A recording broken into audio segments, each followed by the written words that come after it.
So let's start with the upper right-hand quadrant, the superstars.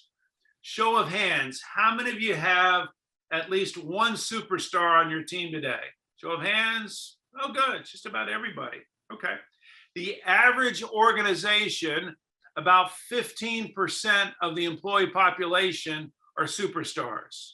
Above average job performance, above average behavior. So as you think about your superstars, I'd like to hear a couple ideas on how do you go about leading a superstar? How do you go about supporting a superstar? What do you do for your superstars? Anybody? You can almost pretty much get out of their way, but Okay. That's a good start.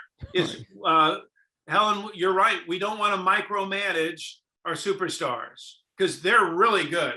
They're anywhere from 50 to 800% better than the average employee. 50 to 800% better than the average employee.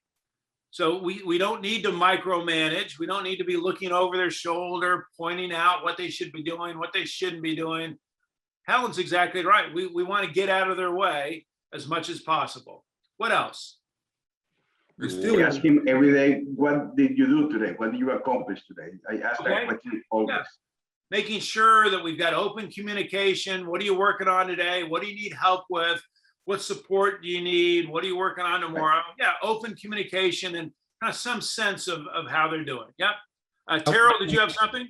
Yeah, I said I heavily reward them to keep them motivated to keep going. Thank you. I'm glad you brought that out because I think sometimes in terms of praise and recognition, I think sometimes we forget about our superstars because they're superstars, right? Why do they need praise and recognition? Why do they need rewards? Simple answer, they're human. They're human. And as human beings, we have a need to be recognized, to feel wanted. And so we don't want to overlook our superstars. We want to provide them with the right amount of praise and recognition and rewards. But I'll give you a warning. And Terrell, I'm glad you brought this up. Be careful. Because remember, most of your results are coming from your superstars. Don't make the mistake that I made with my superstar. It's painful to remember this. Earlier in my career, I owned a travel agency in Miami, dozen or so employees. Our first employee, our first hire, her name was Sally. Sally was with us from day one. Great employee. I used to track their performance every quarter. Very simple. Revenue for the quarter divided by the number of hours they worked. Revenue per hour. And if they hit a certain number, they earned a bonus. Sally usually did very well on that metric. One quarter, she set a record. Highest anyone had ever got. So I met with Sally, as I did all of my employees once a quarter, praised her, wrote her a nice bonus check. She was very pleased. And then the following Monday, we had our weekly staff meeting. And at our weekly staff meeting, before we started, Sally was sitting just to my right. I can remember this. I said, hey, last quarter, Sally had a record month. Record month. Give it up for Sally. She was well-liked. Sally was well-liked in the office. Everyone stood up and gave her a standing ovation for Sally. Praise and recognition. Standing ovation. I thought, this is great. I looked at Sally. She had kind of a whimsical look on her face, a little overwhelmed.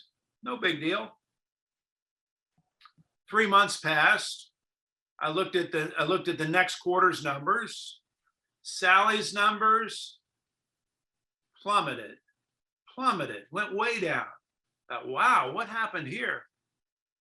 I had my quarterly meeting with Sally. I said, Sally, your numbers last quarter were amazing, record numbers. This quarter, your numbers are down. I said, what happened? She said, Tim, you remember last quarter at the staff meeting when you told everybody about my job performance? I said, yeah. I said, that was really good, wasn't it? She said, no. No.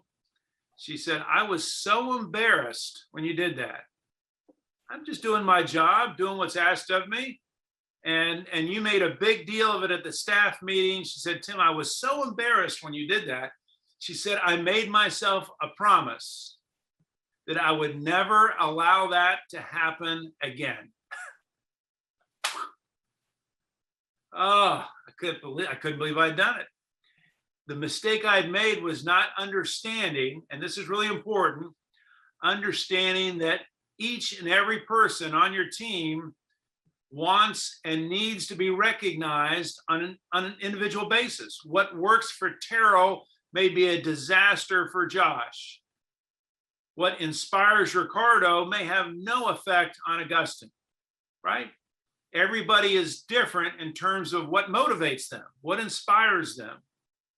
And so we have to understand that on an individual basis, particularly our superstars, because the last thing you want to do is what I did, was impair the performance of one of my superstars, just because I didn't understand that she did not want or need to be recognized by her peers. Didn't need it. Or Important. maybe the recognition could be something different. Could have been the money. She liked the check. Augustine, she liked the check. She liked one-on-one. She appreciated the praise on a one-on-one basis.